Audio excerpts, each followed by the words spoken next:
ఖమ్మంలోని FCI గోదాముల సమీపంలో మున్నేరు వరదలు మునిగిపోయిన సబ్ స్టేషన్. అదే ఖమ్మం జిల్లా తిరుమలాయపాలెం మండలం రాకాస్ తండలో వరద బాధితులు రక్షిస్తున్న ఎన్డీఆర్ఎఫ్ బృందం. హన్మకొండ జిల్లా కేంద్రం హంటర్ రోడ్లో నీట మునిగిన ఎన్టీఆర్ కాలనీ అంటూ ఒకరోజు చూస్తా ఉన్నాం.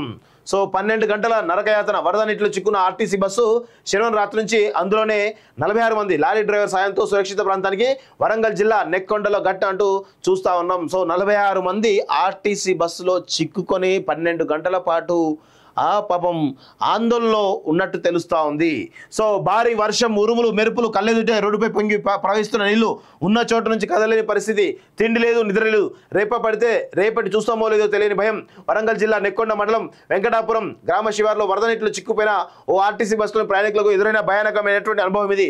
డ్రైవర్, కండక్టర్తో పాటు 46 మంది ప్రయాణికులు 1, 2 కాదు 12 గంటలకు పైగా ఈ నరకయాతన అనుభవించారు. ఓ లారీ డ్రైవర్ చేసిన సాహసంతో వారంతా ఊపిరి పీల్చుకున్నారు. శనివారం రాత్రి వేములాడ నుంచి మహాబాద్కు బయలుదేరిన ఆర్టీసీ బస్సులో డ్రైవర్, కండక్టర్తో పాటు 25 మంది మహిళలు, 10 మంది పురుషులు, 11 మంది చిన్నారులు ఉన్నారు. అయితే భారీ వర్షాలకు మార్గ మధ్యలో తోపరపల్లి చెరువుకు వరద పోటెత్తగా రాత్రి 10 గంటల సమయంలో ఆ బస్సు వెంకటాపురం శివారులో వరద నీటిలో నిలిచిపోయింది.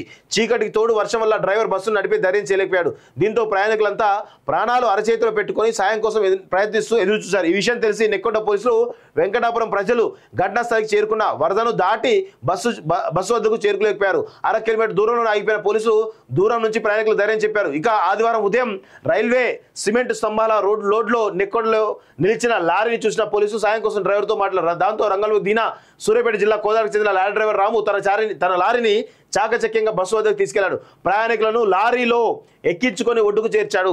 ఆ బస్సు ఇప్పటికీ వరదలోనే ఉంది.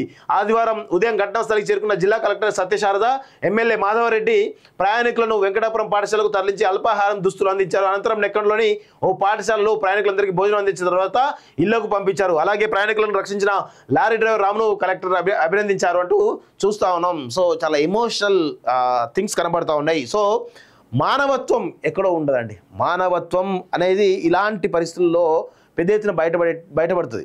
అయితే జనరల్గా లారీ డ్రైవర్లు అంటేనే ఒక రకమైనటువంటి అపోహ, భయం అనేది ఉంటుంది. అయితే అందరినీ మనం ఒక ఘాట్న పెట్టి చూడాల్సిన అవసరం లేదు. అందులో కొంతమంది మంచోళ్ళు ఉంటారు, కొంతమంది చెడ్డోళ్ళు ఉంటారు.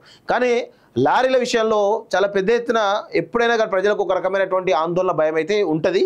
సో ఈరోజు అదే లారీ డ్రైవర్ చాలా పెద్ద ఎత్తున 46 మందిని రక్షించి చాకచక్యంతో ఆ 46 మందిని కాపాడినటువంటి ఘనత ఆ లారీ డ్రైవర్ ఎవరైతున్నారో రాముకి దక్కుతుంది. సో ఇలాంటి వాళ్ళను ప్రభుత్వం గుర్తించి ఖచ్చితంగా వాళ్ళకు కొంత మేర ప్రజల్లో నమ్మకం కలిగేలా వాళ్ళకు ఒక గుర్తింపునైతే ఇవ్వాలని చెప్పేసి కూడా నేను కోరుతా ఉన్నాను.